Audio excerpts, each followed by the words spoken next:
עלינו מעשה ידינו, כוננהו. בעזרת השם בלי נדר, we will start a new book called ספר המידות. ספר המידות is one of the writings of R.Nachman from Breslev, זכותו תגן עלינו. Amen. And R.Nachman actually wrote this book. It was the first book he wrote. According to Rabbi Natan, R.Nachman wrote this book when he was before Bar Mitzvah. He finished the first part of the book, which is most of the book, before he was Bar Mitzvah, which is very impressive. You know, usually you tell a person to read a book of a kid, nobody would want to, but in a moment, B'ezrat Hashem, when we will start, you will see that this book carries all the Torah in one book. Basically what Rabbi Nachman did in Sefer Midot, he was learning the whole Talmud, he was learning the whole Zohar, he was learning all the Midrashim, he was learning Torah, Nevi'im, Ktuvim. All this he was learning before Bar Mitzvah. And every time he was learning, when he saw certain zgulot, certain advice of doing something, things that are practical, that comes from the Torah that he learned, he was writing it down.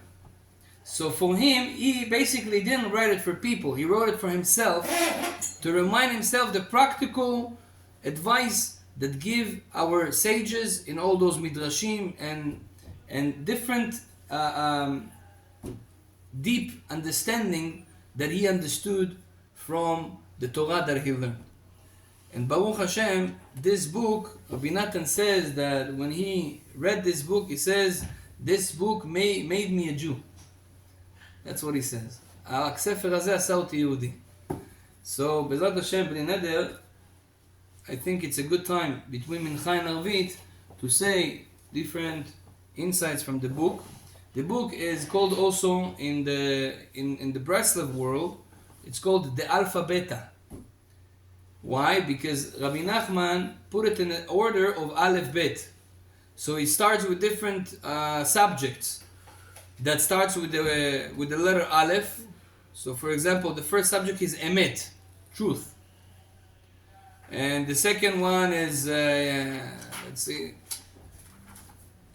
then he has Achnasat Orchim, Ahava, yeah, love, Emunah. So he talks about very, very important things that we need to know.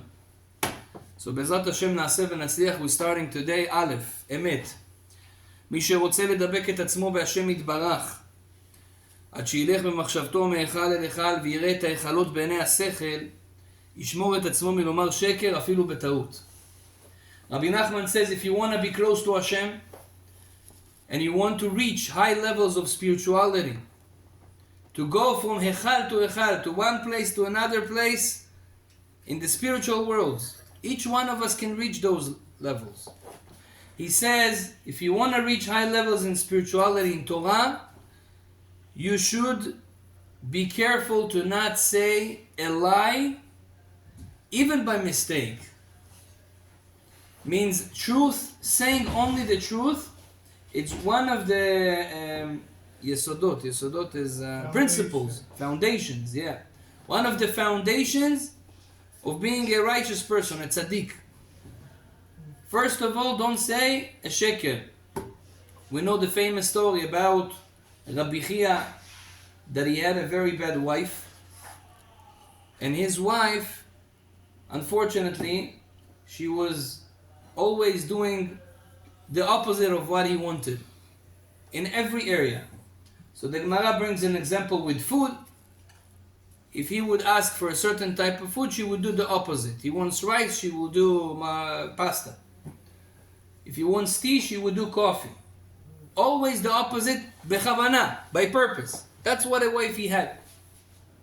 Now, Rabbi Chia once asked his son, please, I'm changing a little bit from the story because it's the thing that he asked was a little bit different, but He asked for a tea.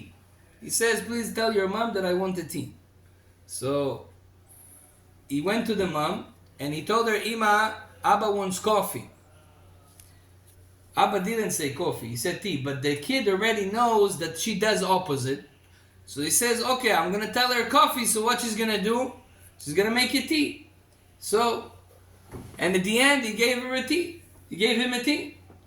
So the Rabbi Chia said, ma kara? Your mother did tshuva? He said, no, Abba, I just got the trick.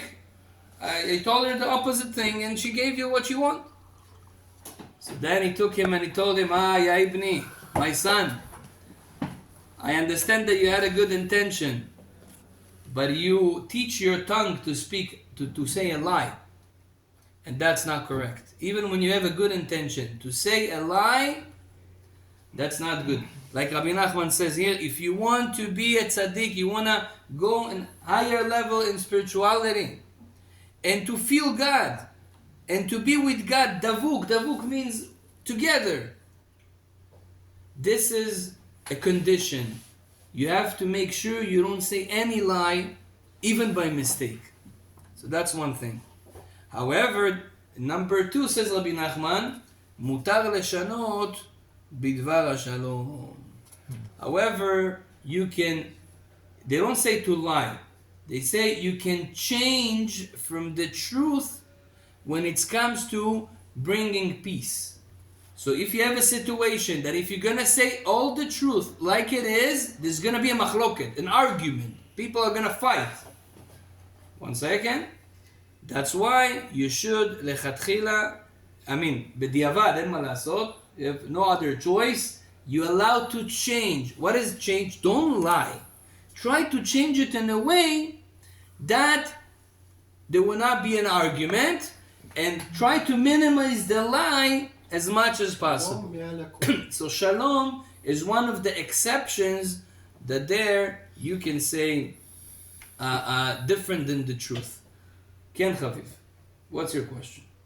No, comment. Rabbi Reuven teaches that 99% truth is 100% lie.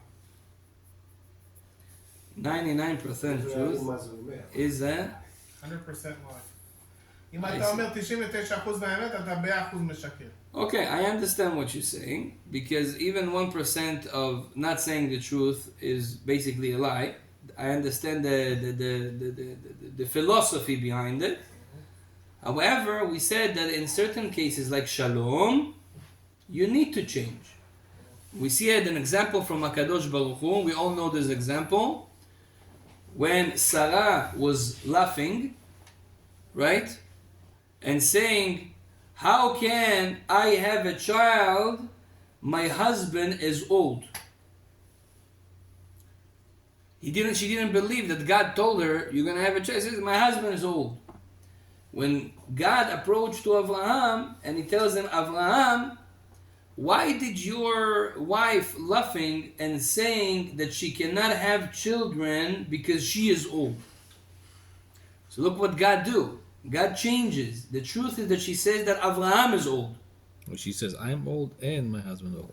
No, V'adoni zaken, no. But first she says, I don't have this. Yeah, but she says it in a different way. So he had half. She says, אחרי בלותי הייתה לי עדנה ואדוני זקן. She doesn't say I'm old. She says, how can I, after not having, all this physical the physical, the Menstrual cycles. the cycle, how would I have it? And my husband is old. She didn't say I am old in the Ketub. But when God approached to Abraham, she said, why does she say she is old? Ribono shel olam. That's not what she said. Rashi say, here you go. You can change a little bit.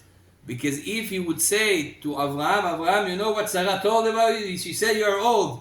Chaz v'shalom, he's gonna, Abraham is gonna get offended. Maybe an argument will come out of it. So we see an example from HaKadosh Baruch Hu, Chaviv John. As Be'ezrat Hashem, Yehi Ratzon, that we will be always keeping the emet. Baruch Adonai le'olam. Amen. Amen.